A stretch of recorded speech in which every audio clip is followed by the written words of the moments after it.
ओम नमः शिवाय। माताएं एवं बहनों, दोस्तों और साथियों, आपको भक्ति गाथा 1.7 में हार्दिक स्वागत है।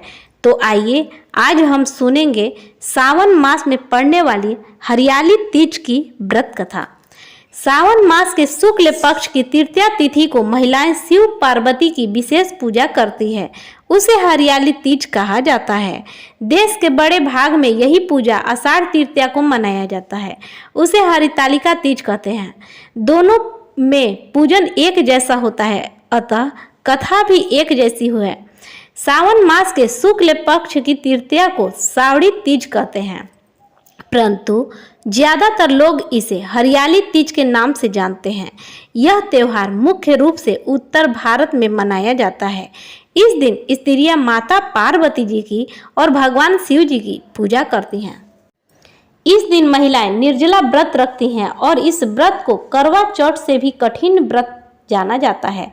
इस दिन महिलाएं पूरा दिन बिना भोजन जल के दिन व्यतीत करती हैं तथा दूसरे दिन सुबह स्नान और पूजा के बाद व्रत पूरा करके भोजन ग्रहण करती हैं। इसी वजह से इस व्रत को करवा चौथ से भी ज्यादा कठिन माना जाता है। हरियाली तीज की कथा। शिव जी ने पार्वती जी को उनके पूर्व जन्म का स्मरण कराने के लिए तीज की कथा सुनाई थी। शिव जी कहते हैं, हे पार्वती, तुमने हिमालय पर मुझे वर के रूप में पाने के लिए घोर तप किया था। अन्न जल त्याग, पत्ते खाएं, सर्दी गर्मी बरसात में कष्ट सहें। तुम्हारे पिता दुखी थे। नारद जी तुम्हारे घर पधारे और कहा, मैं विष्णु जी के भेजने पर आया हूँ। वह आपकी कन्या से प्रसन्न होकर विवाह करना चाहते हैं। अपनी राय बताएं। पर्वतराज प्रसन्नता से तुम्हारा विवाह विष्णु जी से करने को तैयार हो गए।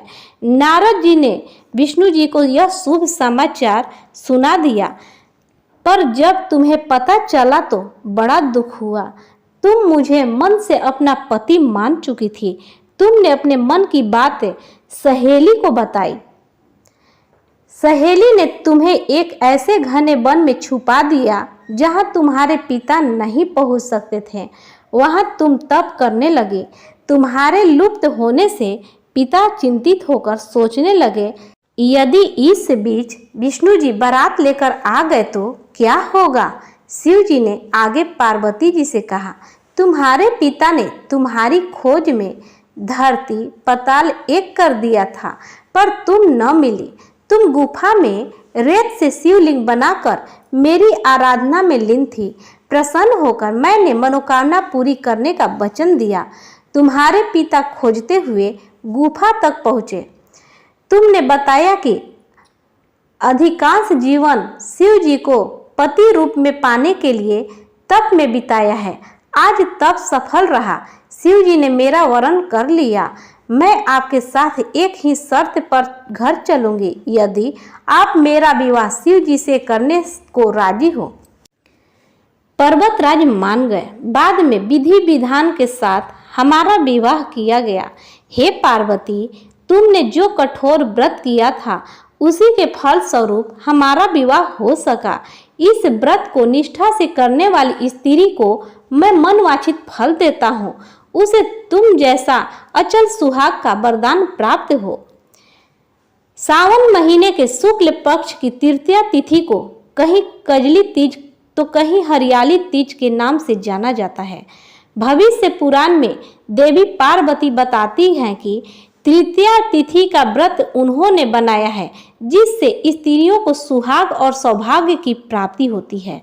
सावन महीने में तृतीया तिथि को 100 वर्ष की तपस्या के बाद देवी पार्वती ने भगवान शिव को पति रूप में पाने का वरदान प्राप्त किया था।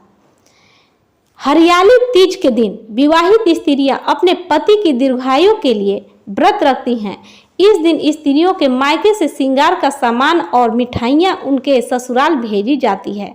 हरियाली तीज के दिन महिलाएं सुबह घर के काम और स्नान करने के बाद 16 श्रृंगार करके निर्जला व्रत रखती हैं। इसके बाद मां पार्वती और भगवान शिव की पूजा करती हैं।